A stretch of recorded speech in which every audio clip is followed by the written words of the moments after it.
بنی اسرائیل کا نظام یوں چلتا تھا کہ ہمیشہ ان لوگوں میں ایک بادشاہ ہوتا تھا جو ملکی نظام تھا، اور ایک نبی ہوتا تھا جو نظام شریعت اور دینی امور کی ہدایت اور رہنمائی کیا کرتا تھا۔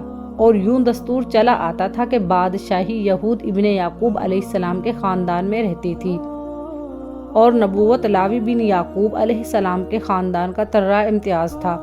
حضرت شموئیل علیہ السلام جب نبوت سے سرفراز کیے گئے تو ان کے زمانے میں کوئی بادشاہ نہیں تھا، تو بنی اسرائیل نے آپ سے درخواست کی کہ آپ کسی کو ہمارا بادشاہ بنا دیجئے، تو آپ نے اللہ تعالیٰ کے حکم کے مطابق طالوت کو بادشاہ بنا دیا، جو بنی اسرائیل میں سب سے زیادہ طاقتور اور سب سے بڑا عالم تھا، لیکن بہت ہی غریب و مفلس تھا۔ چمڑا پکا کر یا بکریوں کو چرا کر زندگی بسر کرتا تھا۔ اس پر بنی اسرائیل کو اعتراض ہوا کہ طالوت شاہی خاندان سے نہیں ہے، لہٰذا یہ کیسے ہمارا بادشاہ ہو سکتا ہے؟ اس سے زیادہ تو بادشاہت کے حقدار ہم لوگ ہیں، کیونکہ ہم لوگ شاہی خاندان سے ہیں۔ پھر طالوت کے پاس کچھ زیادہ مال بھی نہیں ہے۔ ایک غریب و مفلس انسان بھلا تخت شاہی کے لائق کیسے ہو سکتا ہے؟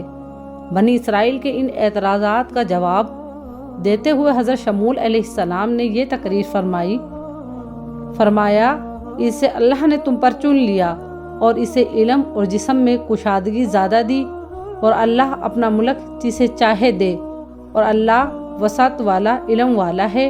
اور ان سے ان کے نبی نے فرمایا، اس کی بادشاہی کی نشانی یہ ہے کہ آئے تمہارے پاس تابوت جس میں تمہارے رب کی طرف سے دلوں کا چین ہے۔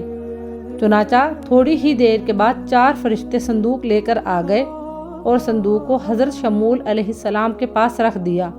یہ دیکھ کر تمام بنی اسرائیل نے طالوت کی بادشاہی کو تسلیم کر لیا، اور آپ نے بادشاہ بن کر نہ صرف انتظامی ملک سنبھالا بلکہ بنی اسرائیل کی فوج بھرتی کر کے قوم عمالقہ کے کفار سے بھی جہاد فرمایا۔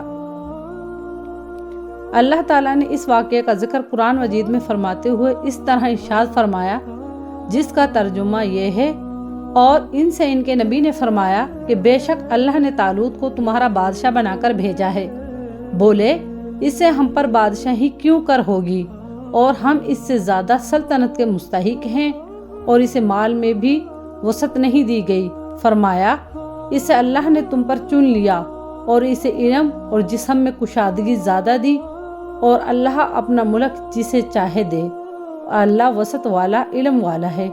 اور ان سے ان کے نبی نے فرمایا، اس کی بادشاہی کی نشانی یہ ہے کہ آئے تمہارے پاس تابوت جس میں تمہارے رب کی طرف سے دلوں کا چین ہے، اور کچھ بچی ہوئی چیزیں ہیں، معزز موسیٰ اور معزز ہارون کے ترکہ کی، اٹھاتے لائیں گے اسے فرشتے، بے شک اس میں بڑی نشانی ہے تمہارے لیے اگر ایمان رکھتے ہو۔ درس ہدایت، اس واقعے سے جہاں بہت سے مسائل پر روشنی پڑتی ہے، ایک بہت ہی واضح درس یہ ملتا ہے کہ اللہ تعالیٰ کے فضل اور اس کی نوازش کی کوئی حد نہیں ہے۔ وہ چاہے تو چھوٹے سے چھوٹے آدمی کو منٹوں بلکہ سیکنڈوں میں بڑے سے بڑا آدمی بنا دے۔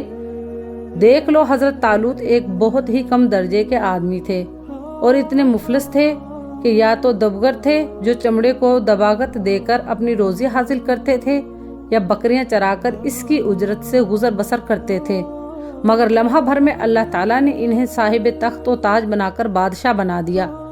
اس واقعے سے اور قرآن مجید کی عبارت سے معلوم ہوا کہ جسمانی توانائی اور علم کی وسعت بادشاہی کے لیے مالداری سے زیادہ ضروری ہے، کیونکہ بغیر جسم، طاقت اور علم کے نظام ملکی کو چلانا اور سلطنت کے انتظام کرنا تقریباً محال اور ناممکن ہے۔